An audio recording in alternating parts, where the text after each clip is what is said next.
Are you sufficiently lubed, Ryan? Which lips? Bitch lips. What would you say? Which lips?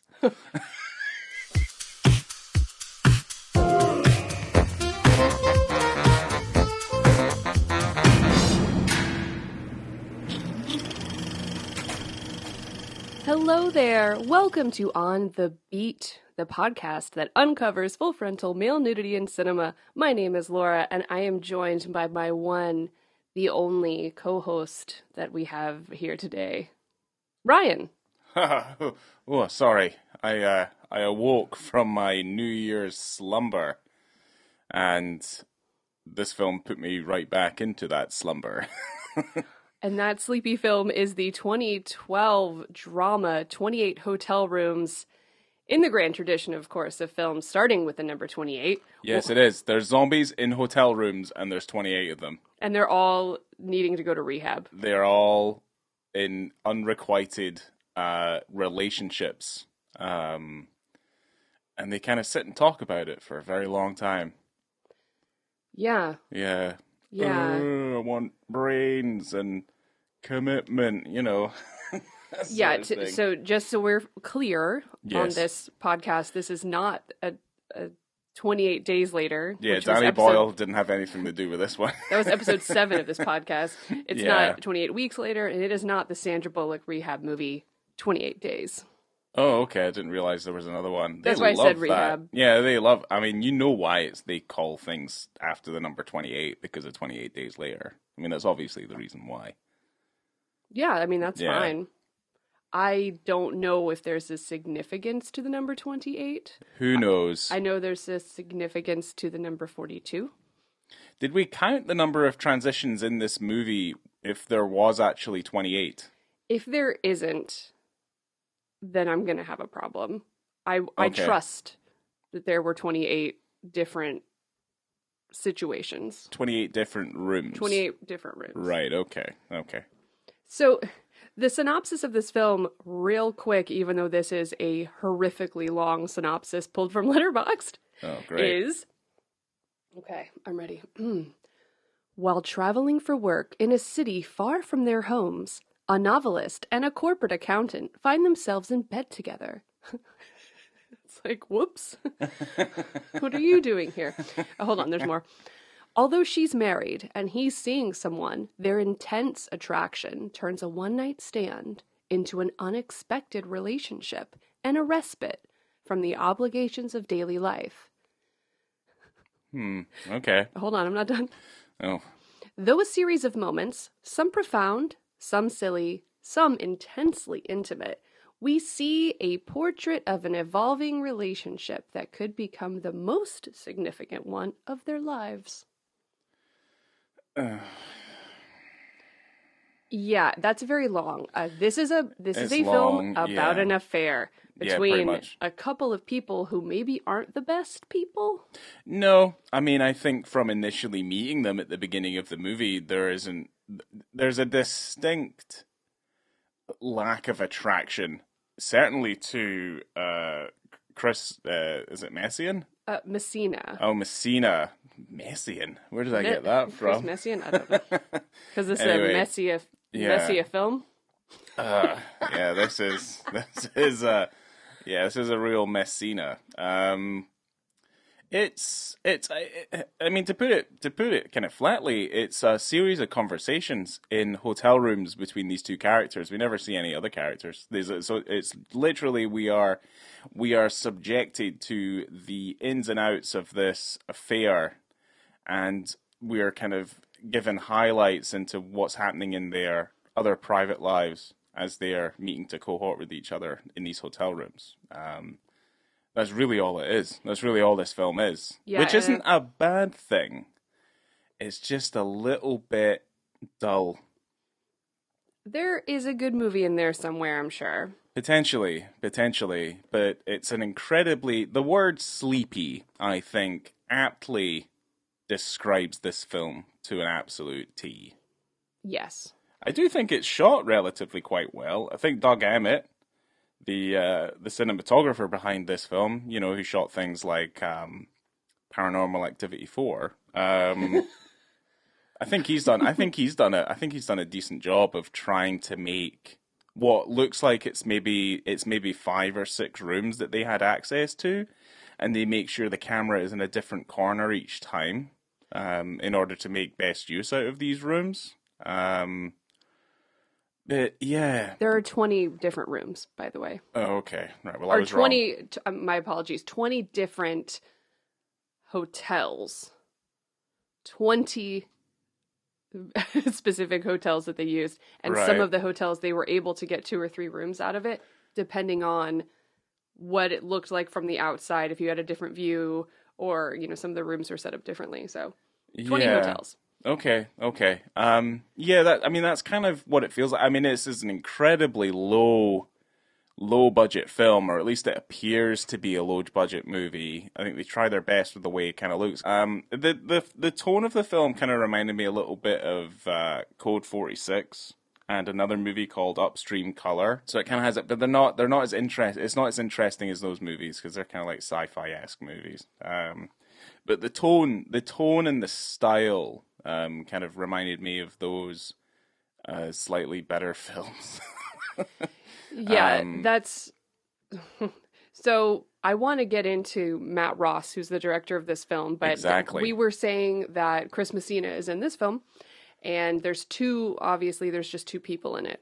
We see other people, maybe bar patrons at the hotel bar, maids, hotel staff. But that's it. We don't meet any of the other characters. So the woman in this film is Marin Ireland, and they don't have names. They're just woman and man. Marin Ireland, she has a really, really strong background in stage. That's where she met Chris Messina doing a show in New York called Far Away back in 2002. It was just the 2 of them with Frances McDormand. That's how they met and became friends. So they've been friends for ages. Mm-hmm. Chris Messina, he is in a bunch of stuff. So many things. He's in You've Got Mail and things like that. He's naked in another film called Digging for Fire, which is a 2015 film by Joe Swanberg. That doesn't Joe Swanberg, his catalog could fill up a whole year of our podcast. The Year of the Swan. Well, maybe we'll never do that, but he's got a lot of movies with penises in them. So okay. Good for him. Yeah, we might be able to. If we want to do a Joe, like the Year of Swanberg.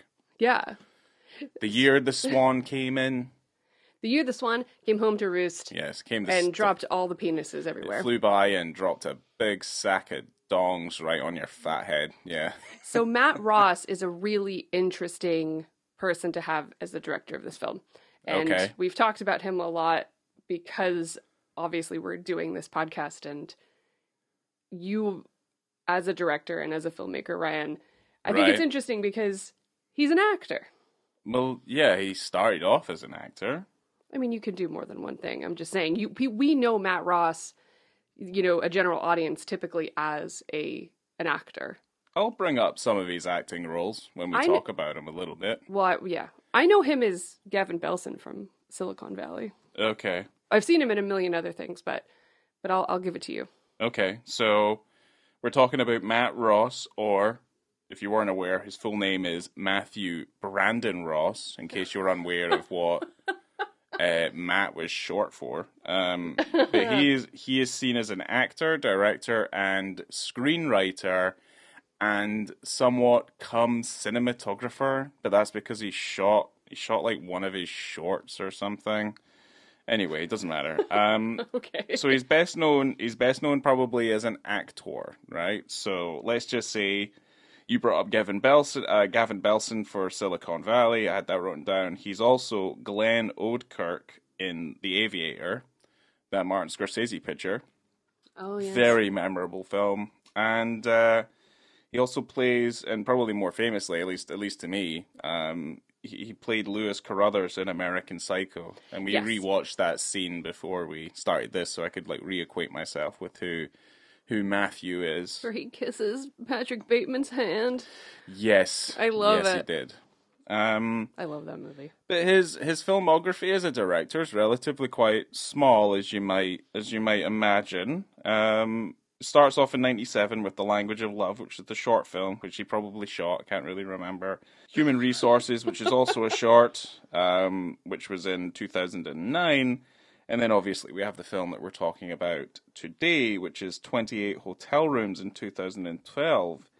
But then there's also Captain Fantastic in 2016. This is a Ross-a-thon. This is our New Year's Ross-olution. This is a... Oh, Jesus. Yeah! I did it. God. I came up with that just on the fly. It's my New Year's Matt Ross-olution. We're going to do a double. We're going to talk about Captain Fantastic, which is a much more famous film than this one, but you got to start somewhere. You have to start. You got to have a feature debut, you know? Like most stories, like most affairs, you have to start at the beginning. Usually. I've not finished talking about Ross. Oh. Or all Matt right, Ross. Sorry, I just wanted to talk about the Ross-olution. Matthew. Well, no, he's... Oh, jeez, right. So anyway, as a filmmaker, right, as a director, he's also worked on episodes of Silicon Valley. You're such a derailer. You're like that, like groups of thugs in the Western times when they used to drop like metal pipes on train tracks so they could like rob the train after it derailed. I'm taking over. You're just taking everything away from me. I'm not happy about it. I wish things would have changed for 2023, but they obviously have not. No, and it's just going to get worse. You're still a parasitic entity that just saps away all the comedic energy from me. And Aw. Yeah. Thank you. Oh, right, anyway. So, he's worked on Silicon Valley. And also, he's also been working on that Sean Penn, Julia Roberts series called Gaslit as well, which I think he's maybe directed all the episodes for. That looks like his cup of tea. Okay. Well, either way, there's that. But yeah, I mean, he's also an actor. I mean, he's also in 12 Monkeys. He's also in Face Off, and he's also in a movie called Pushing 10, which I didn't think we'd ever bring up. I really wish that you would never bring up that film. That lovely Mike Newell joint, that movie. It's a comedy about life, love, airplanes, and other bumpy rides. Ew.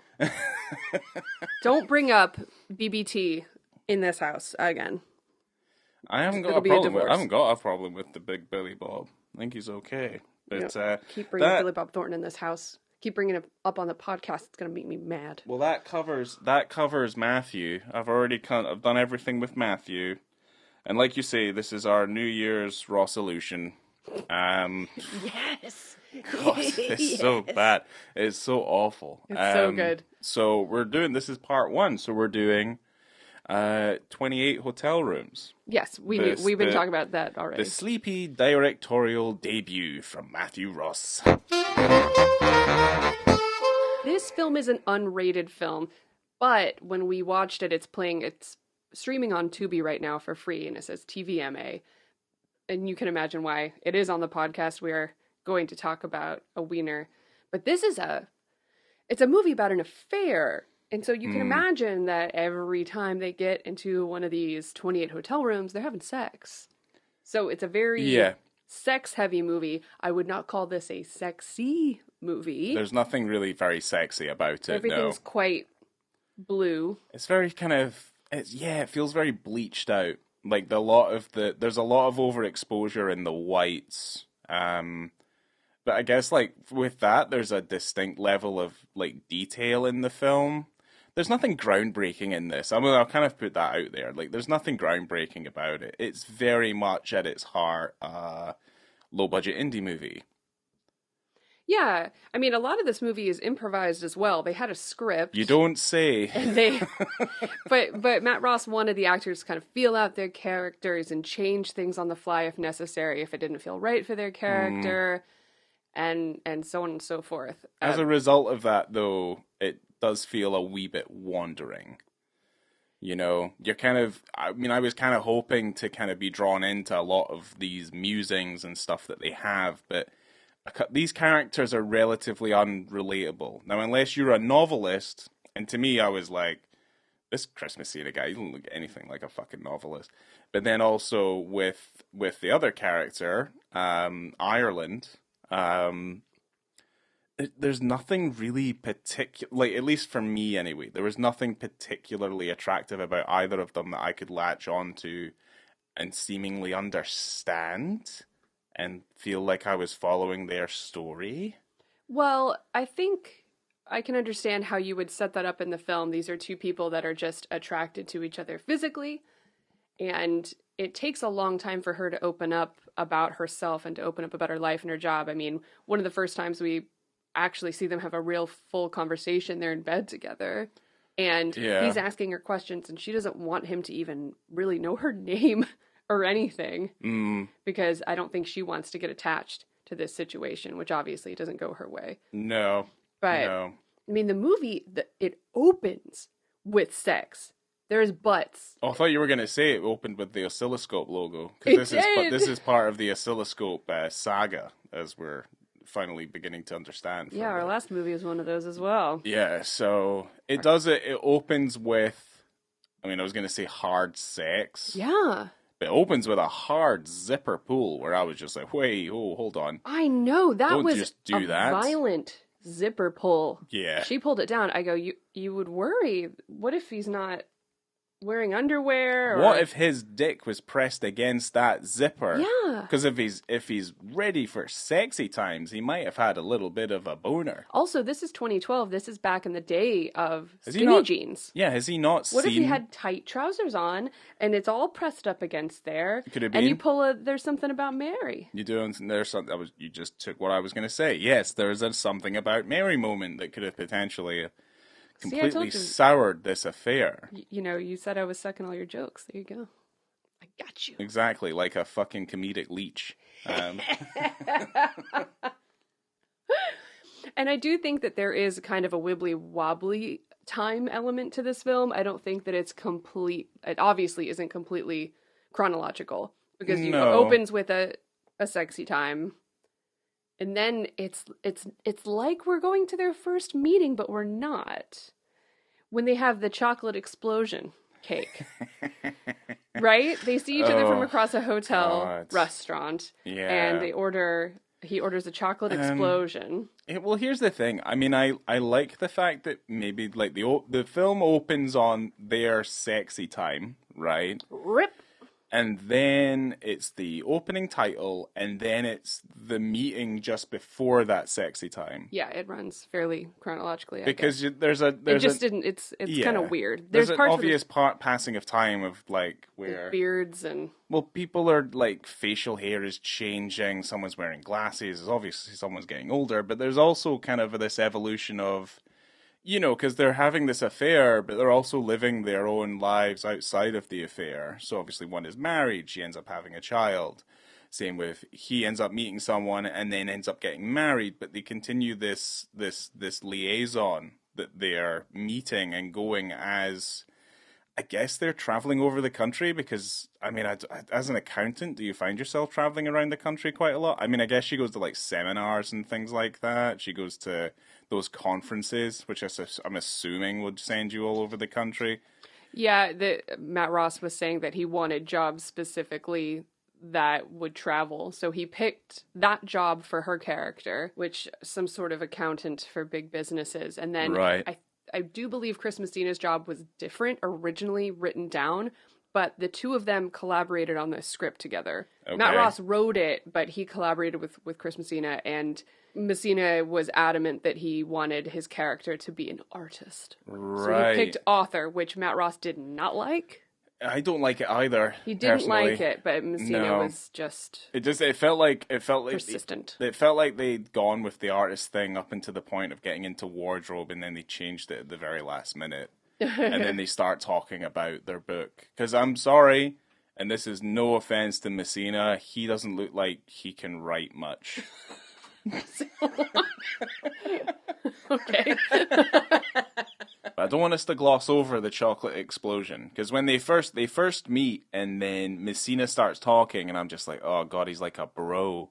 Yeah. It's like, yo, you think is anyone sitting here? Is this seat free? That's not what he sounded like at all. But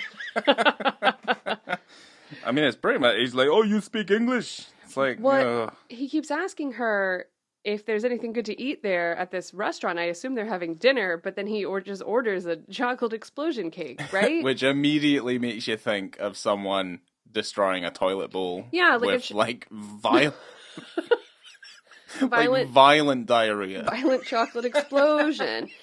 Genuinely, it goes from this chocolate explosion cake straight into a shot of this young woman crying on the bathroom floor next to a toilet, which obviously you can only think one thing. We had sex. He blew up my toilet with the chocolate explosion cake. Why did I decide to have an affair with this diarrhea dude? And she's been left in tears, like, with the smell, the atrocious smell. That horrible chocolate explosion. Yeah.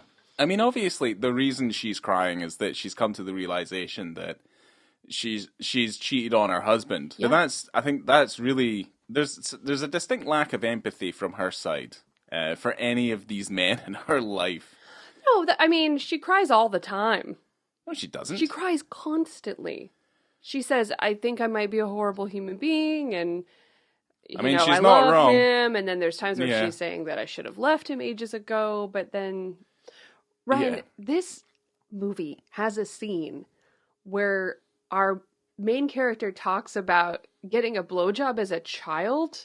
Oh, this is going quite far forward, isn't it? Hold on. Where is it? Not really. No, it's almost exactly. Well, I had an issue with Messina's necklace. Oh my gosh. Yes. I wrote it way later in my notes because I thought that maybe through the time that we're spending with these characters, like over the years that they're having this affair, that he would lose the necklace, and he never did. No, it's like he just continued to wear it. It was kind of like he was into crystals. And you know how we feel about people who are into crystals. But, well, here's the thing. The film...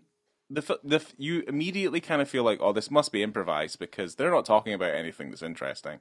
And there's not really any sort of drama being developed. Like, there's no development within the story to give it a sense of drama other than just like, oh, we're having an affair, right? And it's like, well, okay, that's fine. But you never see the actual physical impact the affair has on anyone other than just them.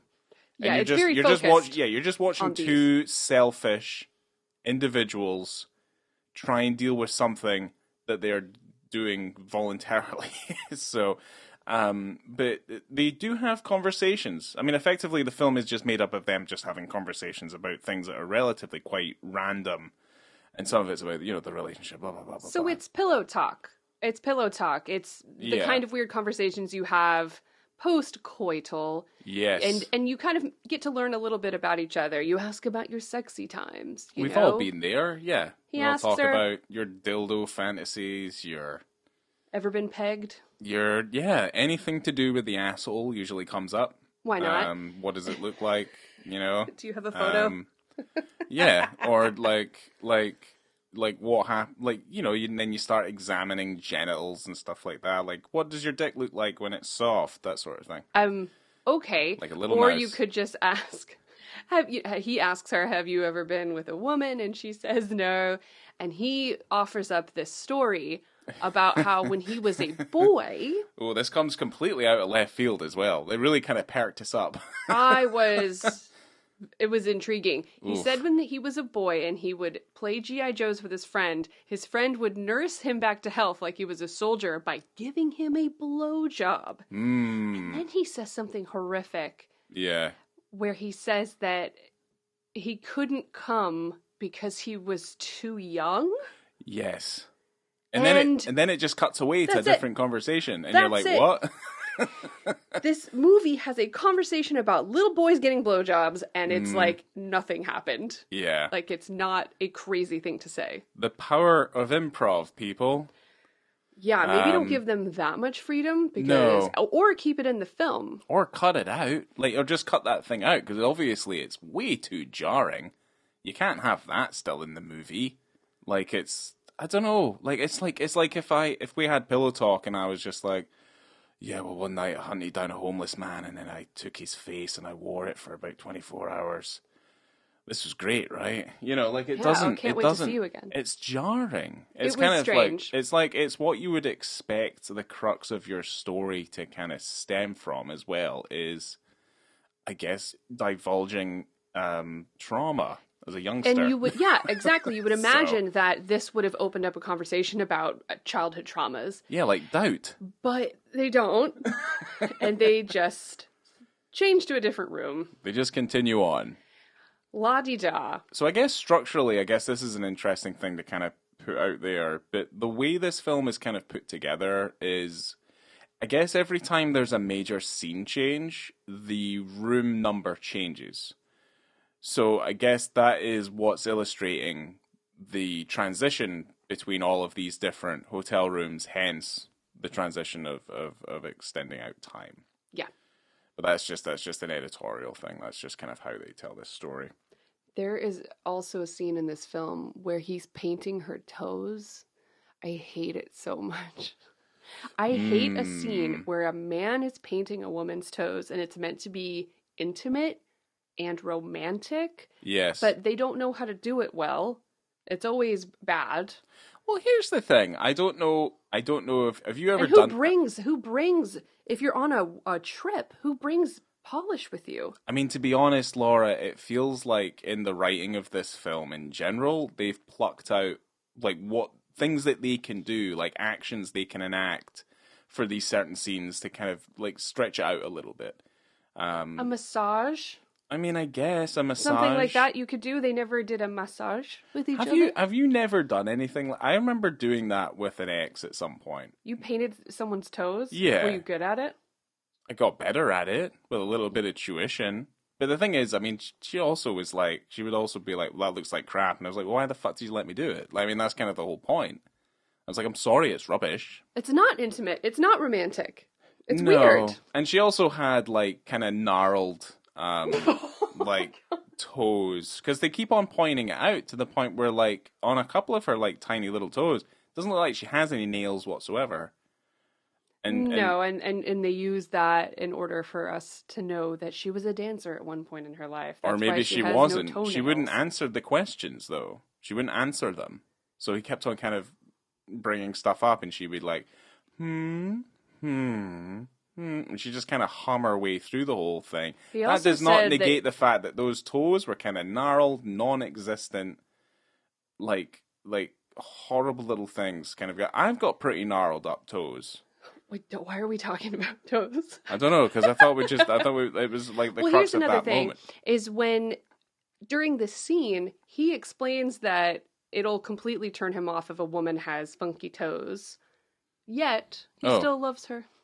Okay. Just saying. Well, that is the meaning of true love, though, isn't it? You know? Even those ugly toes are beautiful to him. Yeah, I mean, I guess so. Because love. Well, I mean, it's not really love, is it? It's sex. I mean, this is They love each other. They keep on, just because they declare they love each other, it's purely because they're having sex with each other. They just seem to love each other.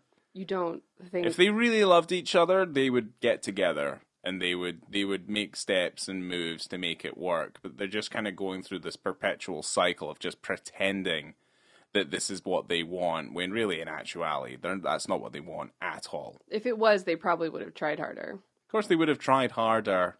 That's also kind of the main motivation of the movie, is that kind of destination, that goal for them is completely unattainable. It is attainable, but they just keep convincing themselves that it's not, because it's harder for them to face the reality of their marriage situation. It's easier for them to get married to different people and have children with those people than it is to just commit to each other and just continue this horrible cycle of having an unrequited relationship and then forever doubt themselves, and then on their deathbed like completely regret that decision later on. Mistake. Oh my god, I loved you so much, why didn't I just stay with you? It's like, give me a break. Well, the director's trying to pose an idea. What happens if you meet someone else in life that you love? And, can you love more than one person at the same time? Is it different love? Is it false? And what do you do? Because I don't think that she meant to fall in love with this person. I don't think he meant to fall in love with her either.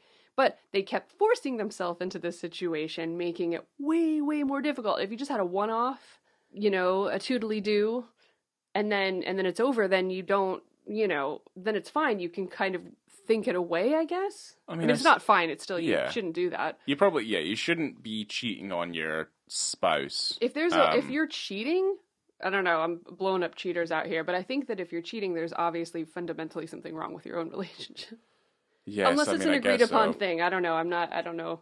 Yes. Well, the thing is, we're in the year 2023 now, so I mean, you can the options, the possibilities are endless. Right, of course. If you have an agreed upon situation where you can see other people, then obviously do that. But Yeah. these people are in monogamous relationships. Or at And least they as far know as what we're they're aware. doing that would Yeah. upset their partners. It's also kind of falls under the kind of tropey like tropey affair movies in general. Like I don't know if affairs are as elaborate and as dramatic or as interesting as this one seemingly tries to be. You just kind of feel like it's either just like it's either shit or get off the pot. You know what I mean? Because It's they like, do it a lot. It's every fifth hotel room they're pretty having a much, conversation yeah. about it, where you see it in time where he is seeing somebody and then he breaks up with her, and then he's seeing somebody else and then it gets serious, and she urges him to marry this woman. Yeah.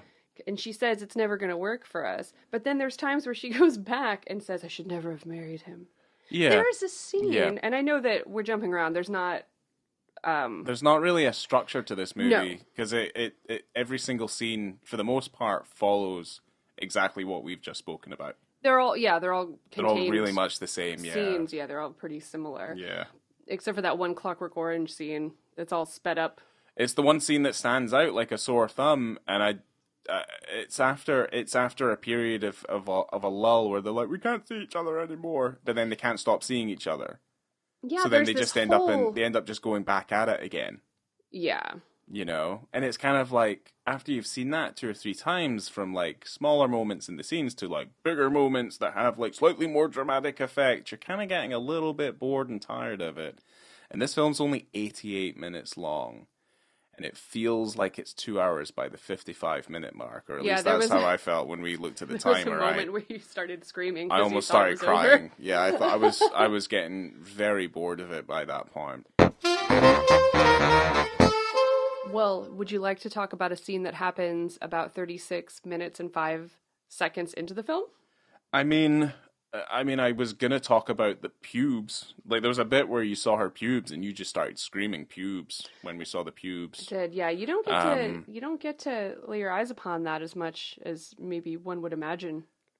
I mean, to be fair, I'm not particularly interested in seeing ladies' pubes or man pubes in general. Like, I'm not a fan of my own pubes. I mean, to be fair, I just thought it was hilarious that you kind of just started screaming pubes. Well, yeah, because you know? Usually in these films, I mean, we've seen so many of these at this point where, yeah, kind of seeing pubes is exciting now. Yeah. On a woman. Mm-hmm. I mean, I guess so. Get out the pubes. I'm Anyway, excited to see them. We're talking about pubes. We definitely see some pubes coming up, like, right now.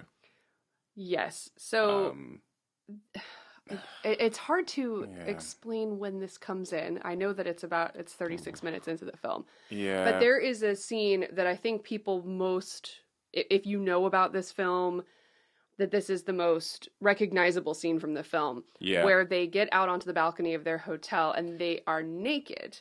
I'm hoping it's the balcony, because they'd been on the roof earlier. They're on the balcony of their hotel room. Okay, so they're a balcony. And they're drinking wine, and I do believe that when they were filming this, they were also just getting drunk and drinking wine and doing the scene. It's quite relaxed. So they get drunk, and then they get a little bit fancy. And this whole thing, I believe, was Chris Messina's idea. Like, let's take our clothes off, let's just get out there, and let's dance. And let's just do this thing.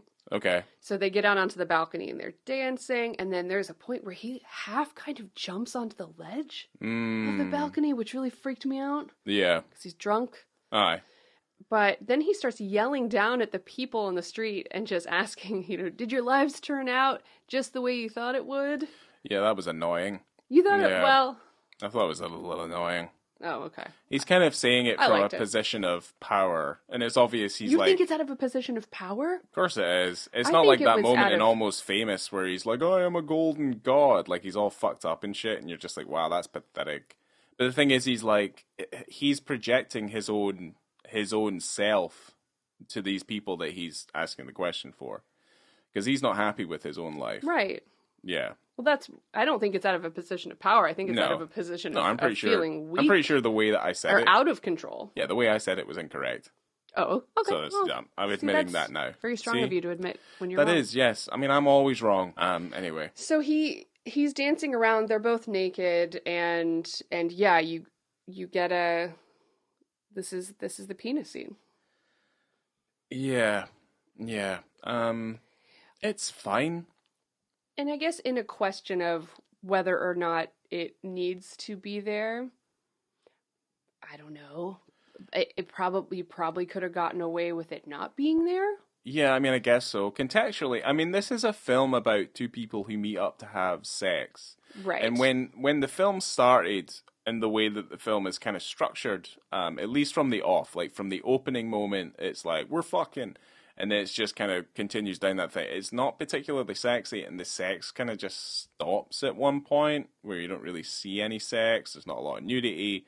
So really, it's all kind of front-loaded, I would say, the film. Right, because if you're going in the context of how the relationship was, it was purely based on the physical aspects of their relationship, which turns into more of a relationship. Yes, the emotions start to seep in a little bit more. Yeah, which is why I suppose they keep their clothes on a little bit more. Well, I brought towards the end. I brought up the Winterbottom movie, 9 Songs, because I brought up Code 46 and stuff earlier on. 9 Songs, which is effectively just two people having sex set to a music festival.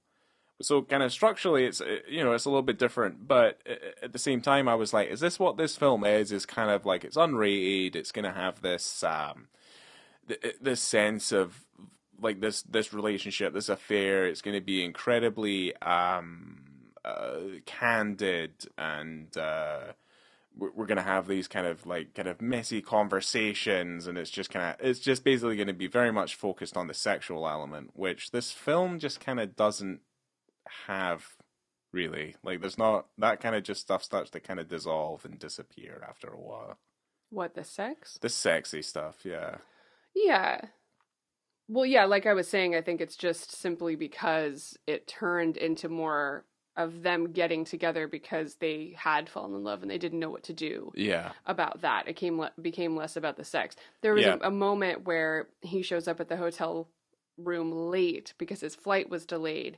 And she's just asleep, and he makes jokes about doing like a sleep creep on her. Yeah, well, he does bring that up. Well, the thing is, we're glossing over the rest of the dick scene, though. I know, I'm going to come back to it. There is that bit where they're back in the hotel room, and then I got a little bit of a fright because he just kind of pops up from the side of the door, and he's still completely stark bullet naked. Yeah. Yeah, and I was like, oh, Joe, poo, penis. Well, I'm trying to think about it in the way that, is this necessary? Does it need to be here? Does it add to the film? And I do think that this film is aiming to be, the truth, or give you kind of a real look into a character study of these two people who are forming this bond. I would feel the film would be far better if it was more candid, if it was a little bit more open, if they were kind of doing this improvisational approach to the whole thing, that they would kind of like throw the punches and just kind of do what they wanted, and then the conversations themselves and like how they develop and how the relationship would develop, like there would be a lot more weight to what they were saying and how they were performing if the restraints were kind of taken off a little bit. Because you do feel like there's a level of restraint with the film from start to finish. Right. I do think that they maybe hung on to the script a little bit more than I would have expected. Yeah. When they're meant to be a little bit more liberal about it. Yeah. But in terms of the nudity, I know that Chris Messina was saying that he found it to be liberating, and also finding an actor to play against him that was willing to be that open with the nudity was Marin Ireland, yeah. So I do think that if you're having two people and the story is about them getting together and having this physical relationship that, turns into more emotional, that having them be clothed or covered the whole time would be a little bit strange. Yeah, I think I think and it would be a cop out. I think if it was strictly female nudity, it would be a huge cop out. I mean, I'm going to put this out there. If the film was European or South American or from any other part of the world that wasn't the UK or the US, this film would be unremarkable in those circles. You see that sort of thing. You see that sort of liberalism in that kind of cinema. I was reading some reviews where it was saying that this is basically a foreign film. Yeah. But made in America. If this had French subtitles, everyone would go, oh, wow. Yeah. Amazing. Isn't that deep? Yeah. It would be, that's kind of what I was getting at when we were watching it, was that it's distinctly unremarkable. But if it was, say, I don't want to use the word foreign, but if it was from a different region other than, let's say, the two main regions of the world, and the art that they create is incredibly conservative, it might have had a little bit more of a feeling of liberation about it that you could. And I feel like this is maybe a film that has been made in France or Europe or South America or any other part of the world that's not the US or the UK, and it's probably better, or at least it's handled a little bit more with a candid nature, a little bit more of an open nature. So I don't know. It's hard to kind of talk about this movie and talk about the story, and we're kind of just like picking out moments of the thing, because again, there's no real kind of driving force other than this back and forth, to and fro of, will they get together? Will they not get together? Oh, their lives are developing. She now has a baby. She's now falling asleep because she's too tired. Okay, hold on a second. Okay. There are things that happen in the film. Okay. And you were just saying how she had a baby, right? So that's a pretty intense moment that happens in the film that, just because of how it's set up, packs less of a punch. It's another one of those, oh, I got a blowjob when I was a child from another young boy, and you just gloss over it, and then the scene's over. There is another scene where she is telling him that she's pregnant and she's going to have the baby with her husband. And she tells him that she wishes it was his. So that's a big deal. That's a big deal when you're having this really, really long-term affair with somebody and you're getting quite intimate and they are an integral part of their lives. And you're telling them that you're going to have a baby. And that's kind of it. Well, she talks about her child later on, and her child becomes a really big part of her life. Yeah. But it doesn't seem... The motherly instinct kicks in. Well, the thing is, let's extrapolate that moment then a little bit, right? So for him, the birth of her child is the death of their future, of their relationship. That's basically what's meant to feel like what's happening there. Yeah, I mean, she's putting the death nail in, being like, well, no, I can't get rid of the father because he's the father. And for you saying to me, oh, I wish you were the father, it's just a kick in the teeth. And the thing is a lot, like, and it's not to kind of defend the man in this situation, but a lot of, like, their major decisions, she's already married by the time they have an affair. So a lot of responsibility is put on her shoulders to effectively be the better person and to call it off, because Messina at this point, he's a traveling writer, he's got girlfriends, blah, blah, blah, blah, blah. To me, he is not committing the serious crime. Now, later on, he is married. He is committing a crime. They're continuing this whole relationship. They're basically on level peggings at one point. But to me, her stance on this whole thing, and certainly when she brings up the fact that she's having a kid, I find that whole situation, that moment in the movie, to be incredibly cruel. Yeah. And I find her to be the most selfish, if we're on like a gradient scale of selfish behavior. He asks her several times, why don't we just do it right now? They had the opportunities. And I keep bringing up, and I brought it up while we were talking about the film, and I think it's a Louis C.K. sketch, and it's about how it's like... We bring him up sparingly on this podcast for obvious reasons, so... And I'll have to make sure it's actually his sketch, or his... I might have just made it up. I have no idea. Well, it's talking about when you want to break up with someone, and, you're dating someone, you kind of want to break up, but then you somehow make it worse by moving in with them, and then you want to break up with them, and then you make it worse by getting married, and then it continues on. Then you end up having a kid, and then you have a kid, and then you want to get a divorce, and it just makes everything messier. It's just, pull that Band-Aid off. If you're not happy in your relationship, just get it over with. Yeah. Because you're hurting so many people. You're not just hurting yourself and your partner. Like, there's more people involved than that. Yes. I mean, you know, focus on yourself, make yourself happy, but it just seems... Yeah, she does kind of seem, she shows remorse and she cries about it, but she still continues on in this dalliance, and it's hard to be doesn't really sympathetic. consider. Yeah, it's hard to be sympathetic to her tears when she's kind of going around saying like, I think I'm a horrible person. It's like, honestly, you sound like a liar. It just doesn't ring true, and it's a lot of like this lack of attraction towards kind of these two main characters, at least for me, because there are blow-ups that happen strictly on Messina's part where he is frustrated at the situation, and he is screaming at her because she's not texting him back. It really does seem like she is in it just for the sex a lot of the time. Pretty much. He's obviously looking for an emotional attachment to this person, and she's sparingly giving out any information about herself. He originally is the first one to say that he loves her, and then that spurs her to say it back.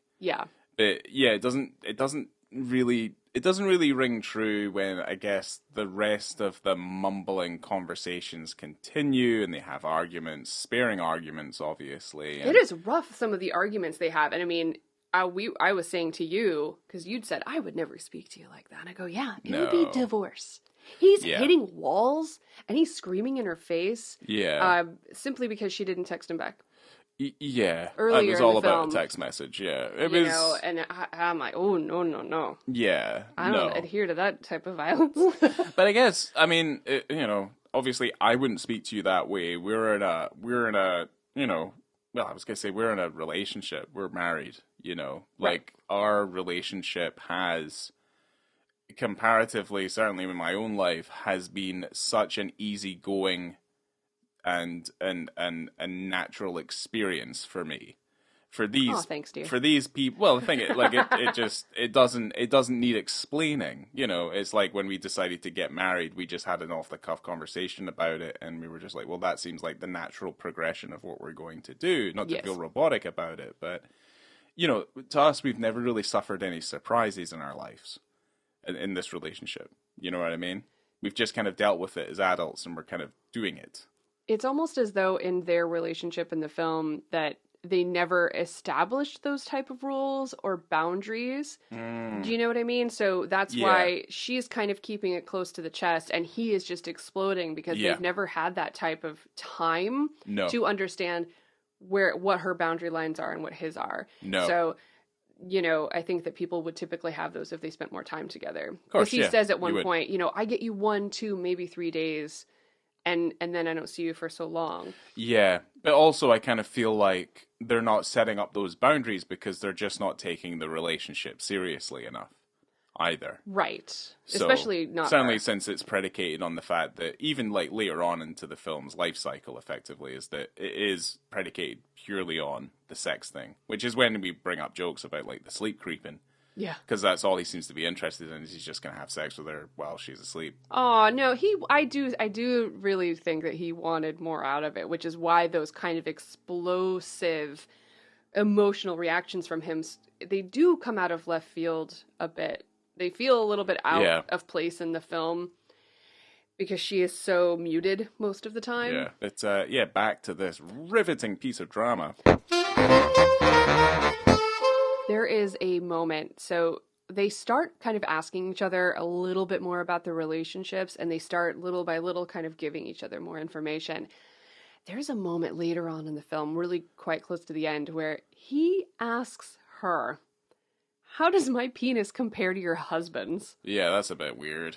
And I think she just kind of giggles, and I go, dude, if you're in that type of situation, keep it to yourselves. You don't need to know about her husband. You don't need to know about her kids. Well, I think he's being deliberately combative, though.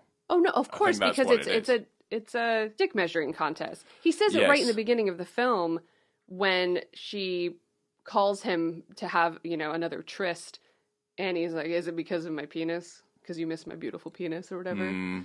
So, yeah. I mean, he's a class act. I laughed when he said it. Yeah, but still, it's kind of, that can't feel good for her.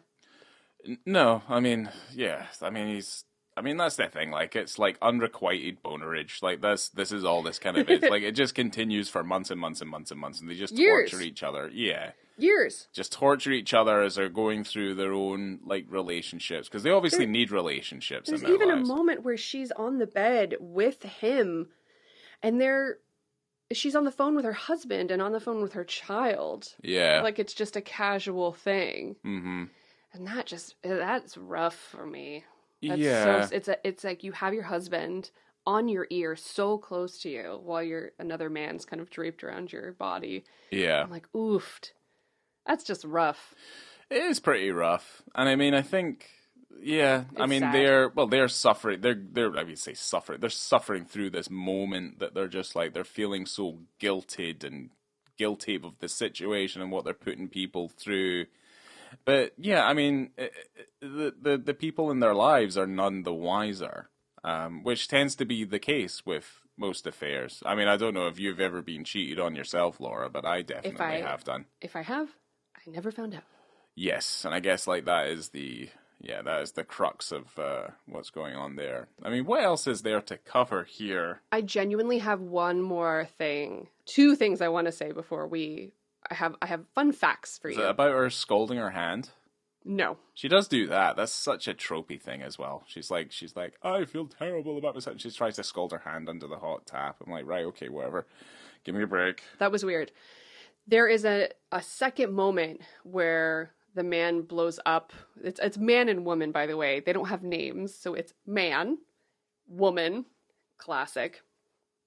But there's that last moment where he blows up at her because they have an appointment to meet up at a conference she's doing, but her husband comes along. And so she has to run to the man's room and go, listen, we can't have sexy times because my husband showed up.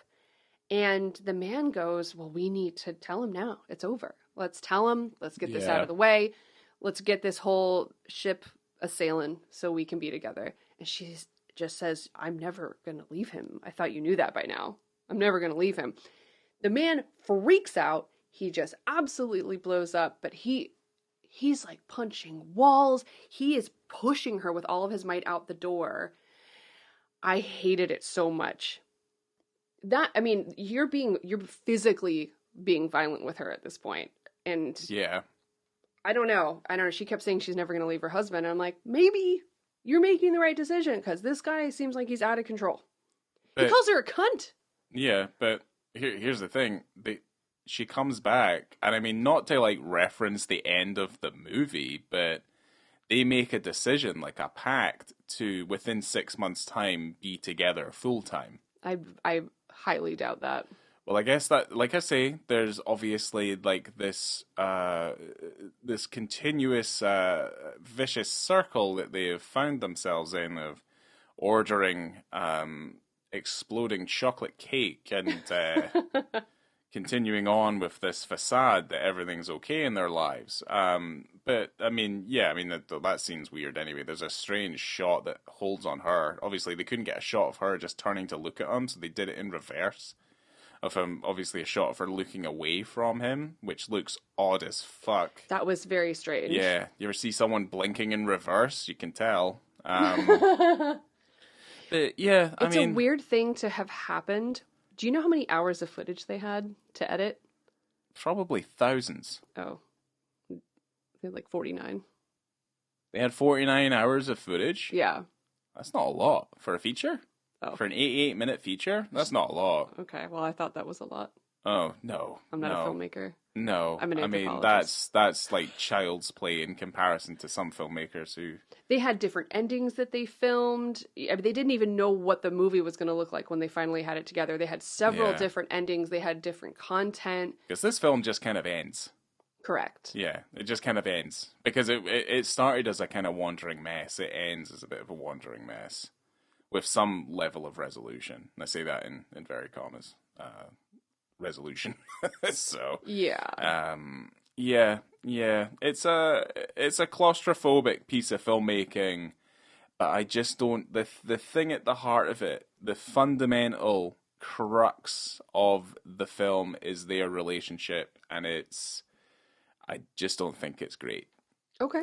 Yeah, just don't think it's great. It doesn't ring true. But yeah, I mean, he's at one point. I mean, I don't know. I kind of lost myself in the movie. At a point where he's got like a shirt. He's got one of those funny shirts on that hangs really loose, and it has one of those like loose polyester pockets.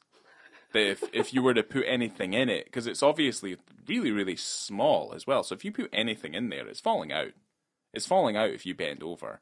It's falling out if you sit down. It's falling out if you lie on your bed. You are not a fan of useless pockets. Fuck no. It should always have a lid, and I have a button, just so in case like you find yourself in a scenario where you're like getting jostled or moved around or whatever, you know, bend like over to flush a toilet. If you put a phone in there, put a phone in there, drops right out. Yeah, it's like only a third of your phone is in that pocket, and it's just obviously it's useless. It's a useless pocket.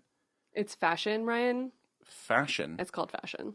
Fashion. Well, someone has to get on the phone to Messina and be like, "What were you thinking when you put that top on?" They probably brought their own clothes. Yeah, probably. So he'd be like, "Well, I was in You've Got Mail, fool. What have you done?" So, all right, okay, sorry, Chris, Christ. So I have some fun facts about the movie. Are you excited? Oy. So I'm very excited about this specifically because of who is involved. But Chris Messina and Matt Ross are very good friends with Sam Rockwell. Oh, good. And so Ross had written kind of a spec script where the character was drunk the whole movie.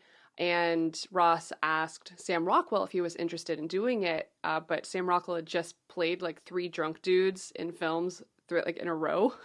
Okay. So he goes, well, what about Chris? And they were kind of casual friends at the time. Like Messina and Matt Ross were acquaintances, but they became good friends, and they spoke together. They didn't want to do that particular drunken script, so they started on 28 Hotel Rooms together. So they collaborated on it, and that's how this film kind of came together. Okay. The filming took 18 days, and Matt Ross said that the idea of kind of shooting this film in a non-traditional manner came from when he worked on that George Clooney film, Good Night and Good Luck, that George Clooney directed. That movie's good. Yeah, so he's in that film, and so I guess one day they were all sitting together, kind of the supporting cast, and George Clooney came over. He goes, I know you guys have the script, but why don't you just wing it? Just kind of do whatever. And they were all horrified, and they kind of kept sticking to the script for the most part, and then George Clooney is like, seriously, guys, just have fun. You know your characters, just do whatever you want. So it became a thing with that particular film where the main cast was scripted traditionally, and he ended up getting the whole supporting cast to basically improvise a lot of their stuff. Okay. For Good Night and Good Luck. So he liked that, so he wanted to kind of bring that type of thing into this film. Yeah. I mean, it's a double-edged sword though. Like, because I've done similar things to that where you have to give people enough to work from, but then to just kind of simply be like, wing it, see what you can do. It can be a fucking disaster, and for the most part, it is. You end up shooting footage that you don't need to shoot, and that's what happened. You're like, I never really want to use it, and you're just kind of like, well, okay. So you always have to, when you're doing that improvisation stuff, or at least that's the way I kind of feel you do it, is you give them a starting marker and you give them an ending marker, and you try and feed them things in between, so that you're giving it a journey, because then otherwise it's like the film Jerry. I think we brought it up last time. It's just 2 folk wandering around in the desert, not really fucking doing anything, and it just kind of ends. So you kind of have to be a little bit more structured with it. And I don't know. You can tell if something's improvised, and this film is almost 100% like has the air of that improvisation stuff in it. Well, he attributed his kind of style and inspiration for this film on John Cassavetes and Mike Leigh. That's fine, but that is a hell of a lofty goal to kind of set yourself to be on stage with the likes of fucking Mike Leigh and John Cassavetes.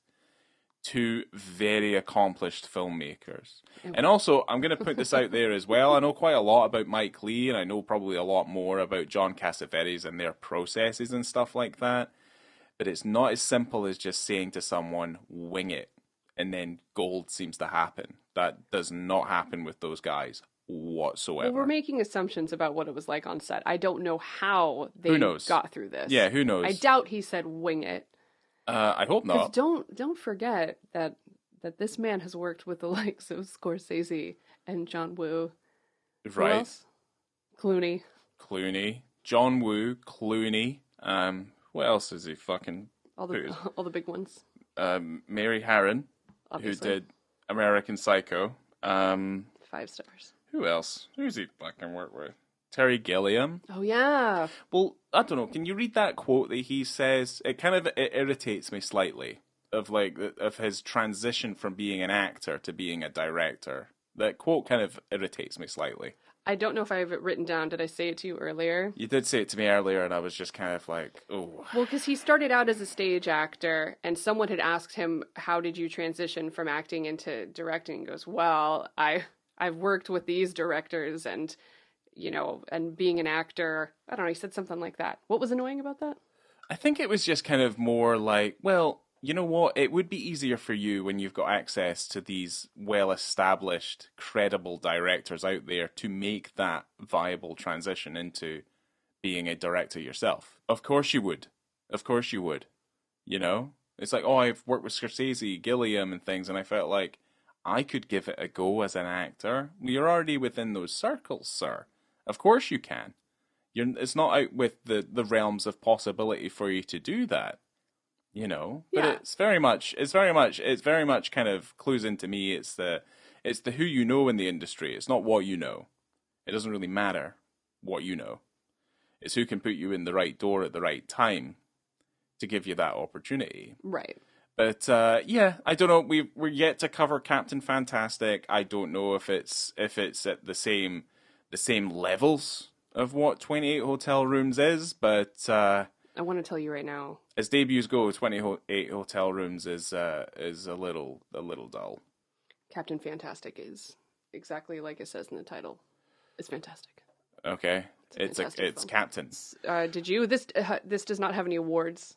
Just want to throw that out there so we can do our well, I'm not saying that that's a surprise, but well, no, I did have that one thing. You remember that scene where there's music playing in the hotel room? We weren't too sure where the music was actually coming from. But then I thought someone's phone was ringing. That was a terrible song. It was really bad. Like, I had a kind of, systematic beeping in it that kind of sounded a little bit like a pager or like a very old text tone on, a Nokia 3210. In terms of sound design, or soundtrack score, there isn't really much of anything.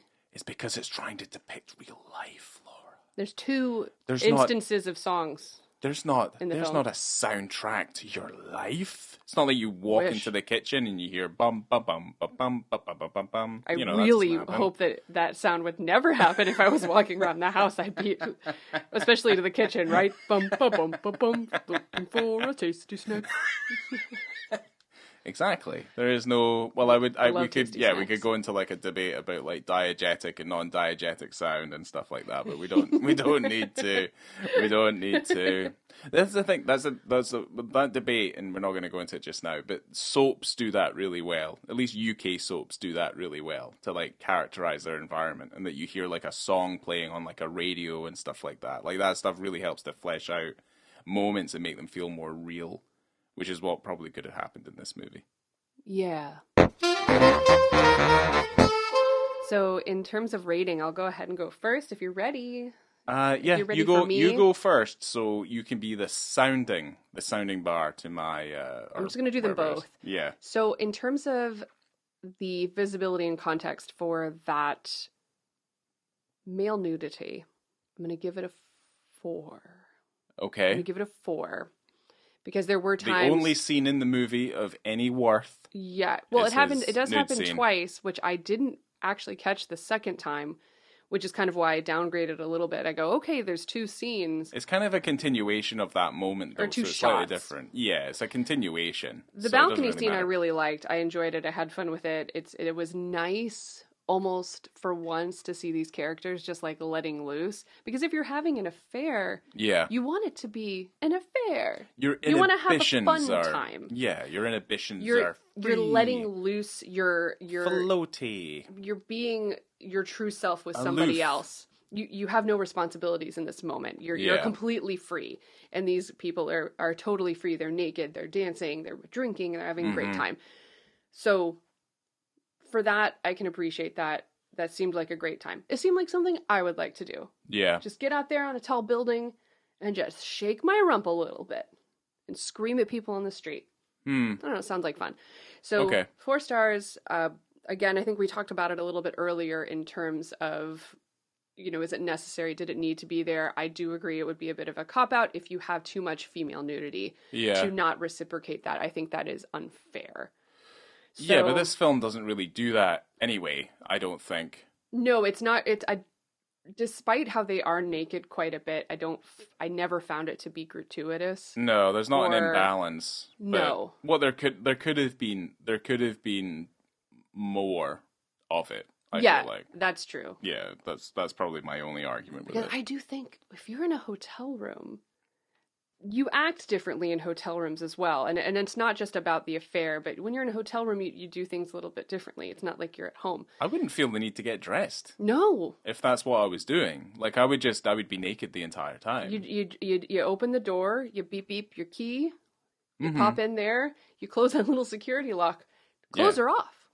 And you're just naked in your hotel room. Yeah, pretty much, yeah. Yeah, you are right. There probably could have been more from his end. It could be slightly more, like, liberal and a little bit more, like, liberating in the way that, like, because it just feels like the scenes themselves feel like they're blocked in such a manner that doesn't really let them run loose enough, And for a lot of the times, a lot of it, because it's mostly conversations, you're just focused on mid shots of them, or or close ups of their face, and it's kind of like, right, okay, And it's not like it didn't seem like they were going for a specific rating. There's nothing particularly gratuitous in the stories that they're telling, other than the out of left field ones that we heard when we were watching the movie about like child abuse and stuff. Yeah, like, fucking, it's never brought up again. Yeah, I mean, this isn't like Clerks. Let's put it that way, where like a lot of the gratuity comes from the filth that they're spouting. Right. Here it's not really that. It's not really any of that happening. So, you kind of wonder, like, what was the direction they were trying to take it in, and like, why did they feel the need to set such firm boundaries on themselves? When it felt like this film kind of really could have blossomed from being a little bit more liberating. Which is interesting because of how the director wanted it to be, and especially how Chris Messina wanted it to be. The original intention was to be free, loose, liberal, and really kind of get down to a character study of these two people in this situation. So I agree with you. I think they could have push those boundaries a little bit more. Certainly when it's just a series of scenes set in rooms with 4 walls on them and a door. Yeah, make it bigger. You're in such an enclosed environment. Yeah, like, and I don't mean take it out of the hotel rooms. They kind of take it out of the hotel rooms sometimes, and there's obviously only so much you can do in the hallways of these hotel rooms. Like punch exit signs. I mean, we've all done funky shit. But I mean, at the same time, I'm also you're in a hotel, you act different in a hotel. That's what I'm saying. You're an actor. Like, there's a space that you're able to perform in. Allow them to perform in that space. Like, unless maybe it was the cinematographer who was making sure that, like, look, if you exit this particular part of here, then you're going to be out of the light and you're not going to be seen as much. But it looked like it was being lit relatively quite naturally with just the practicals and whatever was coming in from the windows. So I don't really fully understand why the framing and the staging had to feel so constrained. I'm wondering if there's just a lot of really cool natural scenes that we aren't getting because they didn't feel like it pushed the story anywhere. Potentially, but unfortunately, what they did include didn't really push the story anywhere either. So I'm kind of just like, eh. So for me, I don't know. I mean, I feel like I kind of say my piece with it. It should go further. Which brings me to my rating of a healthy 2.5. Yeah. So I think I've explained why. Yeah. Would you like to go, Ryan? In terms of the context and the visibility and things, I've already kind of explained that, but I would probably give it like maybe a 3 or a 3.5.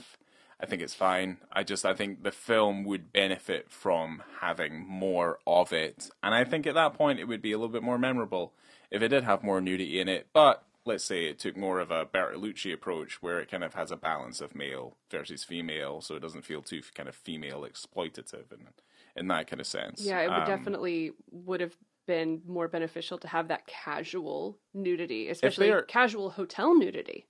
Just normal, like that stuff is relatively quite natural. Like that's something I would do. That's something you would do. That's something we do together. We do. Well, we do. We so, do. You know, and like if you're a couple, unless you've put very firm boundaries on your relationship in real life, and it's like, well, I'm never going to see her tits. Like all that sort of stuff. I mean, it's fine, Matthew. Open the door just a little wider. I don't know why this reminded me. We were talking about casual nudity and boundaries on your relationship. I remember when I was dating this guy just out of high school, and he was going to bring me over to his parents' house. And he goes, I got to just stand outside for a second. I got to go inside and make sure my dad's not naked. Oh, wow. Okay. Middle of the day. And I was like, what? Because that was never like this young man I was seeing at the time saw his dad naked constantly. Yeah. And that was never, ever, ever something that happened in my house. No. Ever, which I found fascinating. So anyway, casual nudity. People do it. Well, I think, even around their children. To be honest, that's kind of a step beyond what we are talking about just now. I know, it just reminded me of it. It's a little laugh. It's a little creepy. I'm not going to kind of put it. Yeah, it's a little weird. That's kind of like one step removed from the family in Texas Chainsaw. But anyway, look, well, no. So I mean, I would, I settle on the same rating as you do for the movie. Okay. Straight down the middle, 2.5. I do think some of the stuff looks nice. Yeah. I think the intention, is kind of there. It's just a shame that it's just not. There's a story. There could be a story there. There Absolutely. Could be more to it than just we're having an affair, and the conflict that comes from having the affair. There could have been a lot more exploding chocolate pudding. Like there could have been all sorts of different things that they could have done with it. And I think there's films of this type that just do it better. I would say a better adaptation of this kind of idea, and I mean we've seen it already once before, but it's like Scenes of a Marriage, I would say is a far more riveting experience about the dismantling of a relationship, in this case obviously a marriage. And you can take either version, the Bergman version or the modern day version with Oscar Isaac and Chastain.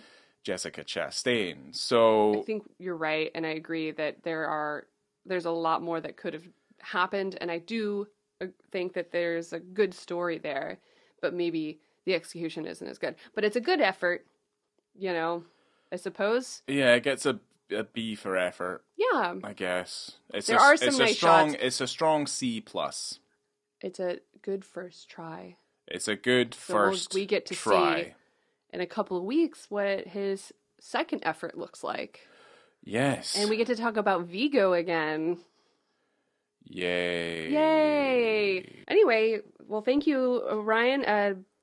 I'm happy to be here with you in the coming years, our third year that we're starting doing this podcast. This will be its second full year. Correct. Since we started in the middle of 2021. So we sure did. Thanks for hanging on with this, guys. It's so nice, and we hope you enjoy our New Year's Ross-olution. Yeah, I think that's honestly genius. I'm surprised we came up with that one. Yeah, that was really good. But thank you for dealing with our ramblings and our musings almost to the exact same length of this movie. Ah, shit, we did it again. Yeah, we really thought we were going to be shorter this time. Well, anyway, coming to you from room 195, let's say. Who cares? I don't think that was an actual room, was it? Coming to you from room 1743. They had rooms that were higher up. They never had ground floor rooms. Oh yeah, it's not a motel. It's not a motel. Coming to you from room 675. Coming from they wouldn't have a 6. One of the several 28 hotel rooms because we need to shut this up. No, they have a 6th floor. They don't have a 13th floor. Cool. Most hotels don't have a 13th floor. I mean, it exists. It exists, but they don't. Yeah, they don't list it. They don't list it. Yeah, which is so strange because of the fucking horrible deaths. I have been Laura. I have Ryan. Thanks, guys, and we will catch you on the next Ross-olution. We will, yes. Yay! Yay! Hooray! Have you not seen Dark Water? Isn't that exactly what that is about? Like, this bad shit. Like, ends up in a water tower. You've seen that movie. No, we did watch that movie. We watched both of them. And the Cecil Motel documentary. Yeah, about the true story of the poor girl. Anyway, does that have anything to do with the 13th floor? I thought that's just a superstition on the number 13. Here's the thing, we'll probably cut this stuff out, it doesn't really matter. But anyway, there was a creepypasta online about like this elevator trick. And that's what they linked that creepypasta to, that poor girl who ended up finding herself. Oh my gosh. So if you type in number 13 superstition into the internet search, it says, some believe this is unlucky because one of those 13, Judas Iscariot, was the betrayer of Jesus Christ. Which we just watched Dracula 2000 the other night. And we're not going to spoil it for you so you can watch it yourself. Good. Yeah. If you guys haven't seen Dracula 2000, I mean, we just watched it. So good. It's streaming online. You'll get it when you watch it. Yeah, you could live without ever seeing it in your life. You should not, but you shouldn't. It's perfectly fine. Anyway, it's great. Put it this way, Gerard Butler plays Dracula. Anyway, that's the end of this episode, guys. Thank you. Okay, all right. Yeah, bye.